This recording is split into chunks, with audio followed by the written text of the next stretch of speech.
në ç'aspekt duhem pyetur ato skeptik dhe nëse mund t'i bëjmë një analizë. Nëse keni hasur dhe ju. Pa diskutim. Unë mund të sjell edhe disa pyetje të tjera skeptike ose dashakeqëse që janë, po mund të jenë edhe nga mungesa e informacionit. Pra, Berisha fshihet pas protestës. Le të themi si nisi kjo gjë. Kjo nisi nga ai momenti i tërheqjes Zvarr në Zvërnes, që ishte një moment që krijoi një ndinjat te masë të madhe te çdo kush që ishte tërhequr Zvarr në zyrat e shtetit.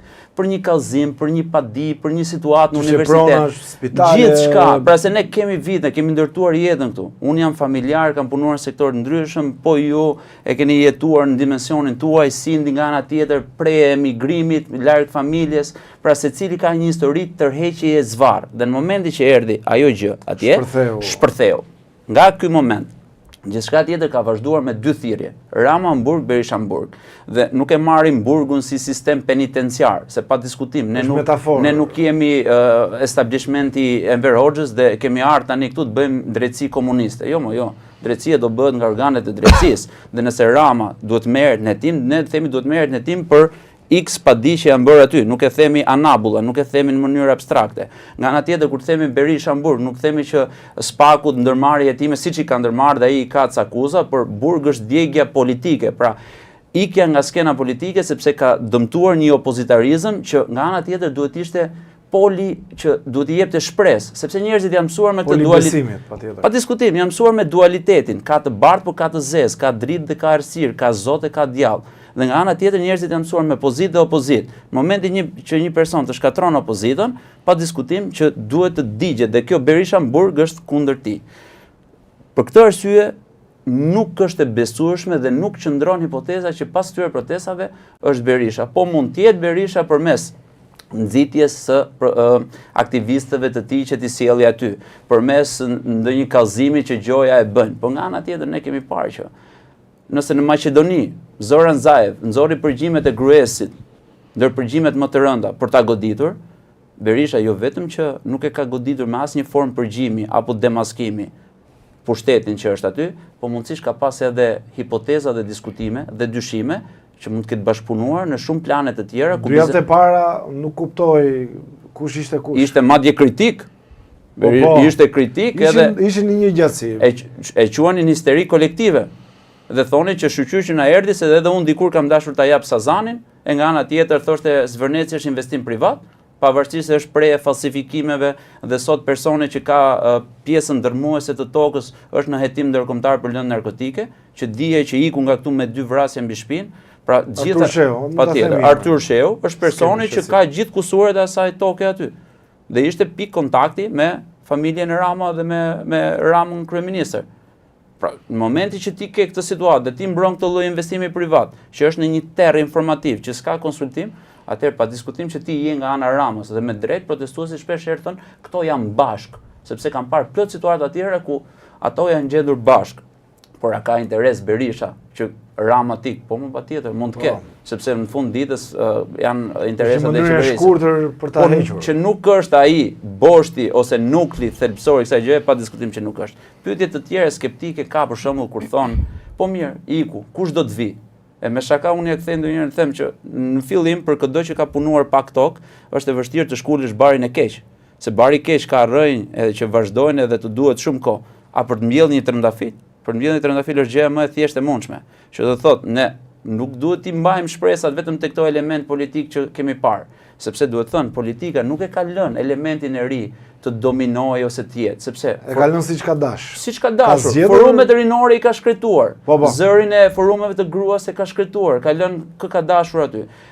Debatin midis partisë ose për çështje idealit të partisë ose frymën e majt, frymën e djathtë e ka zeruar, pra të gjithë kanë një frymë që është frymë pragmatiste, kapitaliste, nuk është se ka ideologji të majt, ideologji socialdemokrate apo ideologji konservatore apo liberale. Që do të thotë këto element që janë me një farë formimi nuk kanë arritur të vinë deri aty që sot të jenë shpresat, të jenë pamja, të jetë zëri, të jetë figura për një të ardhme. Kështu që është krejt e thjesht të largosh një këtë, pra po themi e thjesht në formën që ta heqim dhe pastaj gjëja që për të zgjedhur një tjetër do të vi me patjetër dhe njerëzit nuk duhet mësohen me po pse nuk po del dikush, pse nuk po del një person që të marrë drejtimin dhe të thotë që shikon nëse ikën Rama do të vi unë. Jo, nuk është kjo. sepse kjo protestë nuk u soll nga një kokë, dhe çdo kokë që do dalë është një kokë që mund të pritet në sensin figurativ të fjalës, sepse kërkon protagonizëm të panevojshëm. Nëse një kokë do të na sillte deri këtu, pa diskutim ajo kokë do meritonte të ndiqej dhe të kishte i tharë deri në zgjedhjen e tij si kryeministër. Por jo, e kanë tentuar partitë e vogla, e kanë tentuar element brenda forcave dhe nuk ja kanë arritur. Koka vetëm është koka e revolucionit flamingove, pra një grup njerëzish që po kërkon të krijojë sistem. Dhe nga ana tjetër unë i pyes dhe i them, njihni ndonjë politikan në Zvicër? Asnjë nuk di të thonë. Sistemi është më i fortë. A njihni sisteme në Zvicër që funksionojnë? Qëti sistemi i orave apo sistemi bankar e merr me radhë, pastaj sistemi shëndetësor, sistemi social, sistemi politik. Shtet gjysmë ushtarak. Pra ne po duam të krijojmë një çark që nëse vjen Gerdi ose nëse vjen tjetri dhe ka një ideologji ose ka një mënyrë veprimi të gabuar, çarku ta zëri. Dhe të thotë që shiko, ky është limiti yt. Duke nisur me atë limitin që unë i qëndroj shumë, që është limiti i mandatimit dy mandate total. Që them që është patjetër për të vënë funksion. Jo aty, por në federata, në universitete, në dekanate, në arsim, qoftë arsim fillor, qoftë arsim të mesëm. Të shtrihet në çdo qelis po thua. Pa diskutim, sepse vetvete riciklimi i jetës ky është. Në momentin që një brez vjen, ka mundësi që të shpalos vizionin. Dhe sot çfarë kemi? Kemi përplasje brezash. Gjenerata Z që përplaset me gjeneratën, Rama duhet jetë baby boomers, mos gaboj, me vitet që ka. Llogaritë sa larg. Ka një gjenerat mi vjeçarët, millennials, që unë bëj pjesë e këto se jam i 91-shit. Pra, përplaset një gjenerat midis me gjeneratën tjetër, jemi shumë larg. Ato duhet përplaseshin me ne, po jo me gjeneratën e Ramës që duhet ishte ikur. Sindi, thirrja e Ramës për të dialoguar dhe më jep një koment për Besën. Pra, me flamingot jam gati të flas, jo me sorrat, ka thënë disa herë. Patjetër Besa ishte një tjetër fabulë e radhës, për më tepër me zgjedhjen interesante të fjalës Besa, që është pikërisht ajo që ne e kemi një nga vlerat morale të shqiptarëve, është një term shumë i gjerë që nuk mund ta shpjegojmë tani, do të duhet që në ditë të tëra, ka konotacione nga më të ndryshmet, por është një vlerë që ne e ruajmë si një traditë të mirë shqiptare dhe që të keq përdoret me qëllim propagande është në fakt për të ardhur keq. Është tjetër tentativë, nuk pash asnjë lloj reagimi që të ishte në formë që të jepte një zgjidhje situatës. Pash disa tentativa për të na përshkruar si një popull që kemi shumë pritshmëri, por jo mungesa, një popull që po kërkon më shumë se ç'duhet, sepse në fakt gjërat i kemi super. Thjesht këto janë disa lukse ekstra që ne kërkojmë në protestë. Pra ishte një tjetër tentativë shumë nuk solli asnjë reagim pozitiv. Është folur në një grupin koordinues për të hyrë në një lloj negociate me kryeministrin apo jo? Është mbyllur direkt. Negociatat nuk kanë vend më. Pra ka ardhur momenti që o i jepet dorëheqja, o i jepet një sqarim që ka të bëjë me çfarë duhet të ndryshojmë dhe si duhet ta zgjidhim këtë moment.